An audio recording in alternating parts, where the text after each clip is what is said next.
say truth is the first casualty of war. Truth is, history is written by a victor. The truth is, in war, there's nothing but casualties. There's no winners and losers, just casualties. People who lost their lives fighting a useless battle that has no purpose, really have no point other than proving one side is right, the other side is wrong, one side is stronger, the other side is weaker. War doesn't have victors, just casualties. Despite the feeling of that, the understanding of that, the belief of that, the truth is we all fight wars every single day. I'm not talking about wars in other lands. I'm not talking about wars for property. I'm not talking about wars against your neighbors. I'm talking about war against yourself. We declare war on ourselves every day. And a lot of times we're declared war by other people. People that we don't even realize we're at war with. We don't realize that they're actually firing shots. See, most times we worry about the gun that we can see. We worry about the person that's ready to rob us, ready to shoot us, putting our lives in danger. We buy guns to protect our homes, to protect our family. But forget about protecting our mental space, our mental capacity. We forget to worry about those invisible guns. And more importantly, those invisible bullets that are fired in war. Most of us at war. And we don't even realize that we're not the ones fighting. That's the gods inside of us. The gods that watch over, the gods that we worship, are the ones truly fighting the war. What do I mean by that? We all deal with anxiety. We all deal with stress. We all deal with fear. And truthfully, nobody's judging you, and especially not me. I can't judge you when I'm talking about fear. Let me tell you something. I remember going to a carnival with my son, my wife, my son, and my kids, and he wanted me to get on this ride. And I'm not going to lie to you, people. I don't do rides. I don't do roller coasters, all that stuff. I don't believe in putting my life in other people's hands. Still, looked at the ride and said, it's not too bad. Got on the ride, so shooken up on the ride, couldn't even walk straight for about the next 5-10 minutes. I told my son I'll never listen to you again. Of course, he thought it was funny. He thought it was the greatest thing in the world. But truth is, it was fear for me. Fear of giving someone else control over my life. Fear of somebody moving so fast and not being capable of protecting myself against what could possibly happen. Reminds you of faith, don't it? Don't it remind you of faith? Because see, faith is like that word submission. When you say faith to people, it's like saying submission to women. It's like a dirty word. It's like a bad word when you tell people about faith. And the truth is, because some people are atheists. Some people just don't believe in God. Some people don't believe in actual faith.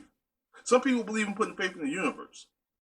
Some people just don't like the idea of putting control of their future, of their lives, in someone else's hands, the supreme being hands. But the reality, at the same time as they say they fight against the word faith, they do the opposite of what they fight and speak against. But you know what I mean by that? They put their faith in things that they don't want. See, we talked about this in previous episodes. We talked about fear, and we talked about giving into fear and to worshiping fear and talking about fear and allowing other people to control you through your fears, anxiety, stress, and all the other things that you do. Truth is, when you worship the God, you're worshiping the God of fear because, see, you have these moments in your life where you think about past experiences that didn't work out for you.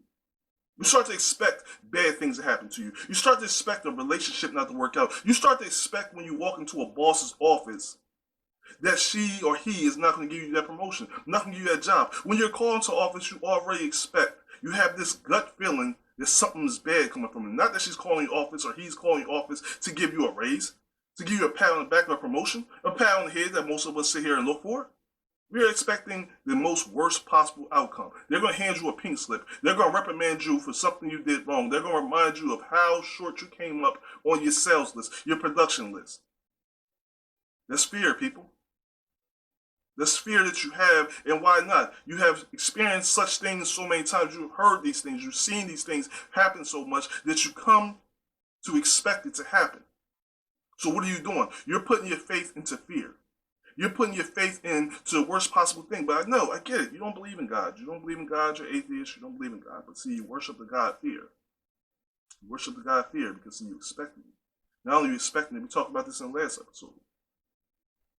You start to speak it into existence. You start to speak the fear and the negative things that you don't want in your life to come into your life. There's a saying, we all got two wolves inside of us. We got the wolf of hope, faith, inspiration, courage. Then we got the wolf of fear, anxiety, stress, demise, disappointment. And the wolf that grows bigger is the one you feed more.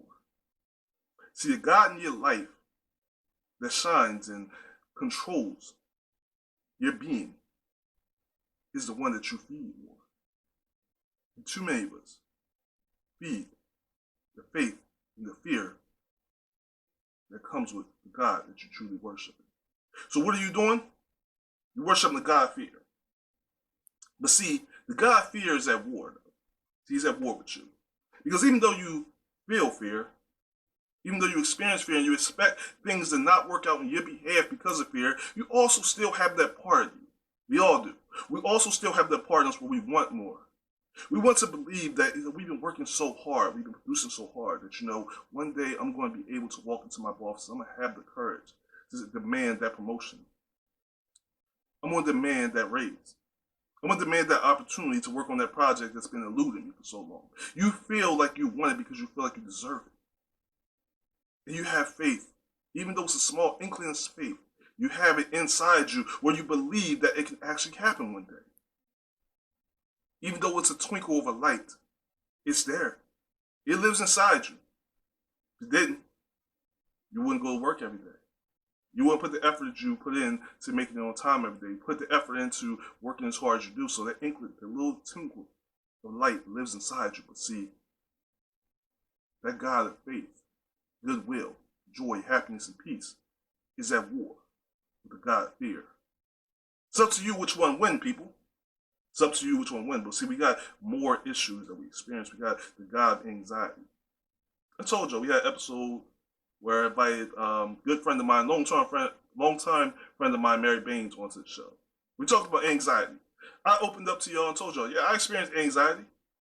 I remember going into the office and so bad, I had anxiety so bad going to the office because, you just didn't know what to experience. You got to deal with people with different type of energy, different type of moods. Some people wake up with a negative feeling, negative spirit. And they wake up feeling evil and with the intentions of ruining your day in any way possible. Because their day, their life is all ruined. They've been worshiping the wrong gods, and the wrong gods been winning wars, becoming a victor, leaving them as casualties for so long that they now have to turn your peace, your happiness, your joy, your hope, your faith into a casualty as well. It's a war that they're trying to wage on you. And what it causes anxiety to you because, see, a lot of times we go into these battles and we walk into it and they have invisible bullets. We're not prepared for this war because, see, we can prepare for when we know a person's having a gun. They're standing across from us with an AR-15, a 45, a 9mm. See, we can prepare for that because, see, we have a contingency plan that it's fight or flight mode. But, see, when you don't see that gun, when you don't see the bullets, see, you don't know how to have a contingency plan because you're standing across from somebody who has plans for you that you're not aware of. They're holding a gun to your head that you can't even see, loaded with bullets that you can't feel, not yet anyway, and you're sitting there looking at yourself, and you become anxiety. Starts to crumble up in your stomach, and anxiety starts to turn to stress, and before you know it, your blood pressure is rising, your heartbeat is speeding up, you're starting to sweat, your palms become sweaty, your legs start becoming weak, and you don't even understand what's happening here. You at full-blown war. Faith starts to dissipate into your life. Hope, joy, the happiness, the peace. See, because you walked out the house, you got that sweet kiss goodbye from your wife, the hug from your children. You're feeling good. You're driving, and your favorite song came on the radio. You're feeling good. You had a good night's sleep. Good meal last night. But once you move closer to that door, anxiety start to set in. That deep depression starts to feel. Why does it? Because the bullets already start firing. See, before that person came in, they already laid the energy out. They already laid the energy at the front door. Now you lay a mat out the front door, a welcome mat, like, hey, welcome mat, let everybody know when they come to your house, they're welcome. Welcome to feel comfortable when you come to the house. See, it's a different type of welcome mat, but see, you can't see this when you feel it. And it causes that God anxiety that you're worshiping. You begin starting to worship it, starting to expect it, starting to feel it. Every single day you walk into the office, despite how good it felt to hug your husband or wife before you left the house. No matter how good that meal was, that sleep was, hugging your children, seeing them off to school, no matter how good the breakfast was, they had the right person making your coffee this morning, the anxiety sets in right on time. And it's fighting against that peace that you feel, that God of peace that you feel, that God of joy that you feel. it starts a war against it. And the God of peace that lives inside you become a casualty to this anxiety that you're feeling. And you're probably saying, well, it's not my fault. I didn't do anything to cause this war. I didn't ask for this war, but see, somebody woke up. You know, and their mind was swinging a sword at you. Your demise of happiness, peace, joy, hope, faith. You came in, got a new shirt and tie, new jumpsuit, new blazer, new dress for my ladies, got your pearls on. You're going in, and today's the day that you're going to go in there and you're finally going to demand that promotion that's been eluding you for so long. You're finally going to go in there and ask for what you deserve. You're going to finally go in and ask for that corner office, and then anxiety starts to kick in. It starts to beat down on the peace that you was feeling, the happiness, the joy that you was feeling. See, now the peace, the God of peace, the God of faith that you had, because see, you had faith. You talked to your husband, you rehearsed it in the mirror and everything. You were feeling faithful. And you were feeling hopeful that this is an opportunity was going to present something. See, the anxiety starts to kick in and start reminding you of your past mistakes, your past issues. Remember that time you failed to complete that spreadsheet on time? Remember that time you asked to be part of that project, but they said no? Remember that time you asked your boss for a raise, and they said, well, right now is not the good time to give you a raise or give you a promotion. The company's not doing as good as we like it to.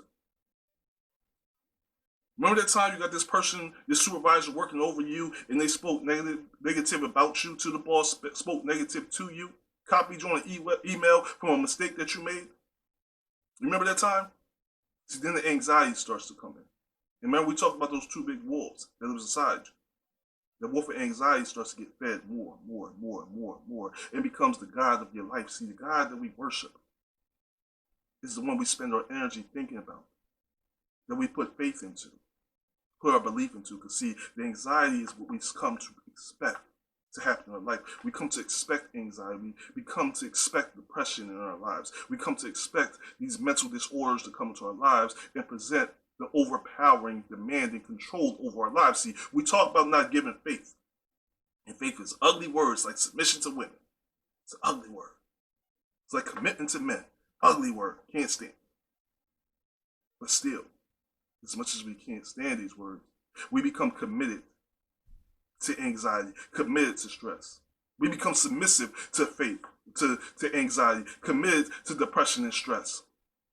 And we have the utmost faith in that anxiety, depression, and stress, anger will control our will, our lives, and present the opposite of everything we want. We don't realize that there's a war of gods happening in our lives every single day. And the reality is, the casualty is you. You're the soldier in this. You're the unwitting soldier going into battle, fighting against good and evil, but evil constantly prevails. And you wonder why. There's a war of gods. There's more than depression, stress, anger, disappointment. Disappointment is something we all feel, because if you ever gave faith into someone, and giving faith into someone, once again, I know some of y'all right now looking at me like, well, I don't believe in God, and I don't believe in this. And you do. You do believe in God. And we're talking about the gods that you believe in. Point is, we all gave faith to someone. See, because at one point or other, you loaned somebody some money. You loaned somebody a car. You loaned somebody your phone, house keys. Some of y'all loaned somebody your TV. I don't know why you did that. That's a bad idea. You loaned somebody your TV. You ever loaned somebody your toaster? That's a little much now. Somebody said they did. Yeah, you probably did. Why you loaning your toaster? It's kind of personal, isn't it? But we all loan somebody something. And when we loan someone something, it's not the same as giving someone something. See, the difference between loaning somebody something and giving them something, when we give you something, we have no expectations of it being returned. We have no expectations of you giving it back. There's no timetable on when you're supposed to give back. And see, that's a gift to me. I'm giving this to you. I'm giving this to you with no return policy whatsoever. But see, when we loan you something, now see, there's a return policy on there. There's a date, an expectation of time that I expect you to give this back to me. And we all have loaned something to someone. And we've all been disappointed by someone because, well, they didn't abide by the terms and conditions of this loan. The written and unwritten. The spoken and unspoken. So when I loaned you my car, I told you to be back, or expected you to be back by 11 o'clock, and it's now 2:30 a.m. in the morning. So where the hell you been? Like, then you come back with a half tank of gas. I gave you a 14 gas. Then you give me $5, but gas is like $2.75 a gallon for the gas that I put in my car. So what that's gonna do is give me 2 gallons of gas. That's not even gonna put me to a quarter full. Then you loan people money, and you loan people money because you know they can't pay their electric bill, or their electric going to cut off. They gotta pay their cable bill, or we know, oh, here's the one, their cell phone. Because listen, our cell phones are a lifeline. Like, listen, ask me to tell you 5 numbers right now that I remember on my phone. And I'll tell you my wife's, my mom, my dad number, and mine. That's 4. I can't give you a 5th number because I don't know. You know, we rely on our phones. That's our lifeline. Facebook, news, sports, everything. You know, social media, communication, everything is our lifeline. And, you know, somebody came to you right now and said, hey, I need you to loan me some money because I got to pay my cell phone, because if I can't pay my cell phone bill, then I'm losing my lifeline. So you tell them, like, yo, I'm going to loan you this money, but this is my money I need for my rent. I need this for my mortgage, so I need you to pay me back by next Thursday because I got to pay my mortgage on Friday. So I'm giving you a grace period, a day grace period before I need it. And that Thursday come, you don't hear nothing. That Friday come, still don't hear nothing. That Saturday, you blowing up their phone. By Sunday, you banging on their door and their car is out front. You can hear the phone ringing inside the house, but they're not answering it. You have been disappointed by someone in your life. We all have been disappointed by someone in our lives, in some faction of our lives. And what that does is, the fact that we've been disappointed so many times, we start to expect disappointment. We go back to you going into your boss's office asking for that raise, that promotion. We go back to feeding those 2 animals that live inside you. See, we've been disappointed so many times because we've been turned down by someone. We didn't loan someone something and they never returned it, that we become disappointed. So what happens? We start worshiping the God of disappointment. And we start giving faith into that because, see, we start giving faith into people. Oh, I'm going over here a little bit on this one. The Bible says you should never give faith to people. You're always disappointed. Your husband will disappoint you. Your wife will disappoint you. Your children will disappoint you. Your mother, your father, brother, sister, aunt, uncle, grandparents will always disappoint you. And anyone who say they weren't disappointed by one of these people or lying to you people, they're not being honest with themselves. We all have been disappointed by someone. But the problem is not what we have been by someone. It's the fact that we put so much energy, so much stock into disappointment that we start worshiping the God of disappointment. We start expecting people to disappoint us. So see, for all those couples, for all those women out there, for all those men out there who are looking to get into a relationship, looking to get married, are disappointed by the last few marriages not working out. So you start to expect disappointment into your next relationship. You walk into your next relationship expecting disappointment. To all my men and women out there that currently are married or about to get married again or used to be married, you feel disappointment from the last marriage. It didn't work out the way you expected to. It didn't turn out the way you wanted to. So now you're experiencing disappointment and you're walking into a next marriage experiencing disappointment, worshiping that God of disappointment. Some of us have went in to ask for a promotion, ask for a raise. We have been disappointed because we've been turned down from that raise, that promotion. We want that corner office, in spite of the fact that it's still empty and nobody occupies that corner office, and you have done everything in your power, everything that you need to do to prove that you're deserving of that corner office, you still haven't got it. You are feeling the issue of disappointment, and guess what? That becomes the God that you worship. Talk about speaking things into existence. You start speaking to existence of the honor. You start honoring. You start being submissive. You start respecting. You start listening to, putting faith into disappointment to the point that disappointment becomes controlling over your life. It becomes the controlling factor. It becomes the God that controls everything you do. You put faith into it. It starts to devour, destroy, demise. It conquers all faith and happiness, joy and peace. All hope that lives in your life. Because see, disappointment now slaughters and comes, hope becomes a casualty in the war of the gods between you. And hope becomes the casualty of war. History is written by the victor, so disappointment is the victor in this war. His disappointment reminds you and writes down in out and throughout history to be known forever that it becomes the victory, that you should expect disappointment, anger, anxiety, stress, fear for the rest of your life because that's what's guaranteed to you. I understand, people. I'm with you. I'm 100% with you on everything we're talking about today. I feel you. I feel what you feeling right now. I feel that you experiencing these gods, you worshiping these negative gods. I understand you. I feel you, people. I've been where you are. I'm sitting in the seat that you're sitting in. I breathe the air that you're breathing. I felt it, man. I didn't look. I didn't told you trophies. What I tell you, man, my first review, I got for 1 to 5, 1 being the best and 5 being worse. I got a 4. Man, that was disappointing, you know? It was disappointing, you know? It was stressful, it was angry. I felt those invisible bullets aiming right at me, you know? I didn't even see the gun. I'm like, yo, I didn't see the gun. I didn't know, you know, my previous supervisor had intentions of destroying me. I didn't know that I was feeling like I was being set for failure. I didn't realize that I was setting myself up for failure. I didn't realize I was worshiping a negative God. I didn't realize I was worshiping a God of fear because I was going in every single day with fear. I was going in every day with anxiety. Let me tell you something. I was leaving work every day listening to Rick Ross push it to the limit because I felt like I was pushing myself to the limit and I was at the edge of a razor blade about to jump into a whole jar of alcohol. That's where I was at, people. So I get it where you feeling. I remember walking to my vice president's office asking for a promotion and they just laughed me out the door and run. I remember asking, looking at the empty corner office like, yo, this will be mine one day, only to be constantly turned down. The idea that the possibility that I will ever walk or sit in that corner office is preposterous. The only possibility that I will ever be sitting in that corner office is if we need to use it as a conference room because the conference room is not closed. The only time you will look out the window of that corner office is when you go in there uninvited to look out the corner office and look down at the street. That will only be the time that you're sitting there. I understand what you're feeling, people.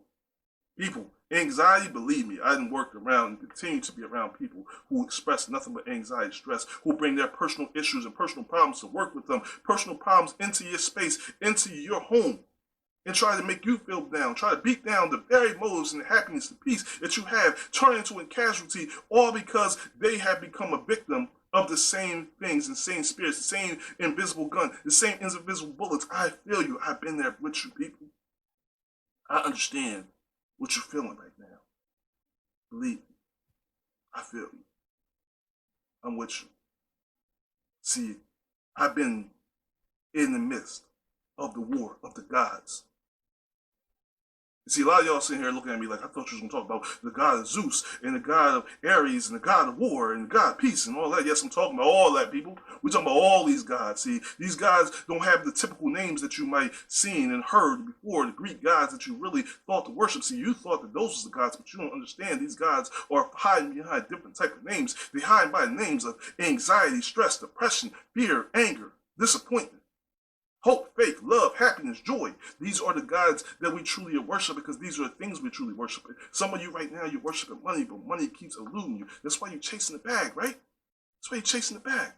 The bag keeps eluding you. That's why you keep punching the clock. But the clock keeps feeling like it's in a domestic violence relationship with you. But see, let me talk some hope into you. Let me talk some faith into you. Let me talk a little bit of happiness into you. Let me tell you how I experienced and how I became a victor to rewrite my own history in this war against the God. Let me tell you how I turned faith, happiness, hope, joy, peace into from being a casualty to being the true victor into this war. How I turned depression, anxiety, stress, fear into a casualty into my life. Let me speak to you, people, of how the war of the gods truly works and how you can change, how you see things, how you experience things, how you live your life, how you can take back control of your feelings, how you can then give faith into the true meaning of faith. The meaning of faith is happiness, hope, peace, joy, financial freedom. How did I do it, people? Well, it's simple. It was real simple. It was one simple word. Amnesia. Y'all know what amnesia means? That means I forgot everything that went wrong in my life. I started to forget about the times that someone told me no, the time that someone rejected me, the times that people disappointed me. I forgot about the times people tried to put anxiety in me, stress, fear in me. I started getting amnesia and started forgetting. Not in the way that many of y'all think like, oh, I don't forget nothing because, you know, I ain't going to loan that person money because if I forget, then that person will try to ask me for money again and I ain't going to give it to them. No, my people. No. I ain't telling you go loan that dude that you loaned $100 to pay his cell phone to go do it again. No. I ain't telling you be stupid now. No. I'm telling you to not paint everybody with the same brush that you paid him or her. Oh, you ain't hearing me? See, I get that you was dating that dude and he was a child eating your child cereal and he just wasn't the man you wanted to be and you needed. But don't paint that guy out here working, fighting for your time, fighting to prove to you that he's not like every other frog that you kissed in the same brush as you painting them frogs. Don't paint every woman that was sitting here gold digging you only like you because of the car you drive and how big your house is or how big your bank account in the same brush as that woman right now that got it wrong and only want to help you build your castle, not just live in it. Don't paint them in the same brush, people. Don't paint yourself in the corner where you expect that this job and this promotion is going to lose you because they lose you before. So you got to go amnesia, people. Forget that they said no and then come back to the next day like, hey, how you doing, sir? I want to know, is that corner office still available? Is that promotion still available? Is that raise still available? And they might tell you no today and you need to go back tomorrow and ask them the same thing. Hey, sir, I just want to know, is that corner office still available? Is that promotion still available? Is that job still available? And eventually what's going to happen, you're going to wear down on them. The more you keep asking, they're going to eventually get tired of saying no. Let me tell you something. You're probably like, man, what do you mean by that? That ain't going to happen. I'm telling you, it happened to me. I'm telling you. You know how many times I got rejected from a promotion? I told you I walked into my manager's office, my vice president's office. She said, hell no, you ain't getting no promotion. You seen your review, you had freaking 4. You know what? You ain't getting that. I told y'all, my goal was to get 1. Matter of fact, okay, let's be real. I just get 2. Okay, I'll be honest. I was trying to get 2. I ended up getting a 1, though. The point is, told me no. I went to a freaking interview at that same job for a different position, and they told me I had the best interview, the most prepared than everybody else. And now 6 people, I was the only one that didn't get the job. Man, whew. But that stopped me? Heck no, it didn't stop me. I came right back. Just like I forgot all about what happened yesterday. Hey! So, is that promotion still available? I still need that raise. I'm trying to buy a house. I still need that raise. And I kept coming back. And it's like, not right now, not right now. So tomorrow I'll come back again. I kept coming back. And eventually, you know what they said? Here, take it. When they gave me that raise, I ain't stopped there. Because it just wasn't enough. It wasn't enough money. It was good. It was more money, but it just wasn't enough. So I started coming back. Hey, man, I know you gave me a raise yesterday, but you know what? I'm going to need them enough. Just not enough. I got amnesia, the fact that they gave me a raise. I got amnesia, the fact that they denied me of a raise. I learned to understand and see from a different perspective that most people come to war, they're at war with themselves. They're at war with their own gods. And that understanding helped me adapt and move around people that bring negative energy where I don't allow it to bother me. I don't allow it into my space because, see, we're in control of our own space, our own energy, and we can choose to allow what we want into our space, into our energy. So what I had to do was I had to learn, like, yo, I get it. You go home and your husband's mistreating you. Your wife, she don't come home and cook you dinner. She ain't rubbing your feet. Your husband ain't sitting here rubbing your shoulders. You wanted to take your weave out and he ain't want to help you. He'd rather watch, Monday Night Football instead of helping take your weave out. I get it. I understand you feeling. But I ain't your husband. So you ain't going to paint me with that brush.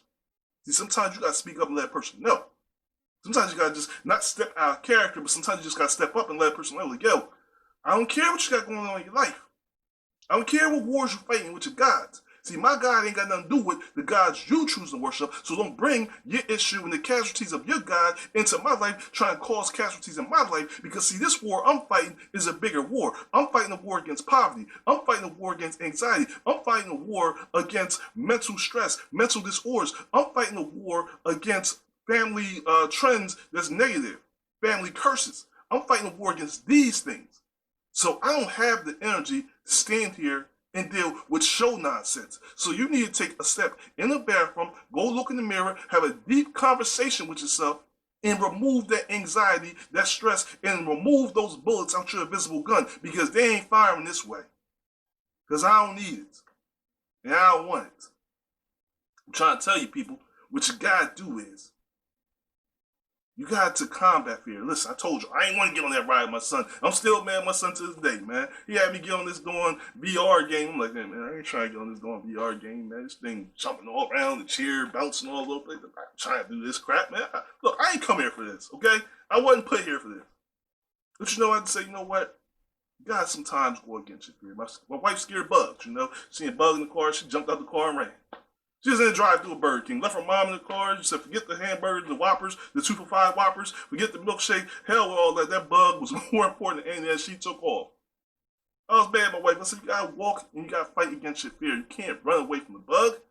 You got to stand up to it, or that bug will always control you. That bug will become the God that you worship. That fear will become the God you worship. I get that you have all type of fears, but until you stand up and you fight back against that fear will always control your life. It will always have a hold on you. It will always be the God that you worship. I understand that dude disappointed you. That last relationship didn't work out. The last 6 didn't work out, but guess what? You got to sit here and look at what you're choosing to do. What gods are you truly worshiping? Because you're going there not working out because you're going in with the expectation of being disappointed. You're going in with the expectation of this dude not being what you want. So the reality is you're looking for all the things and qualities that you don't want when you're looking for a relationship. You ain't hearing me though. So that's why you're going in and you're continuing to be disappointed. That's why, because you're going to keep loaning money, loaning your car to that same person who you know is not going to bring it back on time, even though you got to be to work the next day or that you have to pay your mortgage. They don't care about what time you got to be at work. They don't care about what time you got to pay your mortgage. They ain't got the money to pay their own cell phone bill. How do you think they're going to give the money back to you to pay your bill? You got to really sit here and reassess what gods you're worshiping. Because listen, people, we all at war with gods right now. And the gods that we choose to worship are the ones that have control over our lives. The gods that we worship is the ones we're giving faith to. The gods that we're worshiping are the ones that's causing casualties to our peace, our joy, our happiness, or growth, mental, physical, financial growth. We have to fight back against those gods and stop letting them cause our happiness and joy and peace to be a casualty. We need to flip this script, and we need to flip the tide of this war, that the anxiety, stress, depression, the poverty, the brokenness that we're feeling, the unhappiness, disappointment we're feeling, that becomes the casualty in this war of the gods. It's time for us to recognize what war we're fighting. It's time for us to not only stop feeding that bigger wolf or dog that's inside of us that's worshiping anxiety, stress, anger, poverty, and depression. And we need to make that become a casualty where it's no longer even getting fed. We're going to starve it to death. Let's starve it out, people. Let's worship the true meaning of the gods and faith. Let's stop looking at faith like it's a bad word, or submission like it's a bad word. Submit to your happiness. Submit to your joy. Submit to your peace. Submit to the God that brings all these things to you. Submit to having financial growth. Submit to having financial security, happiness, a strong, happy relationship. Submit to all the good things in your life. Submit to the casualties of anything bad in your life. I want to thank you for joining me for another episode of Past to Present Podcast. I'm Alan the Great. Hit me up, Facebook, Past Present, Instagram, Instagram, Alan the Great. Skipped up on my words there. Like, comment, subscribe to my channel if you haven't already done it. I want to hear from you. Please comment below. Let me know what your thoughts is. And until next time I see you or I talk to you, people, worship the right gods. Cause the casualties of depression, anxiety, stress, and fear. And destroy that dog that doesn't have any good meaning will for you. Shield yourself from them invisible bullets and invisible guns. And until next time I see you, stay healthy, stay safe, most importantly, stay tuned. Peace.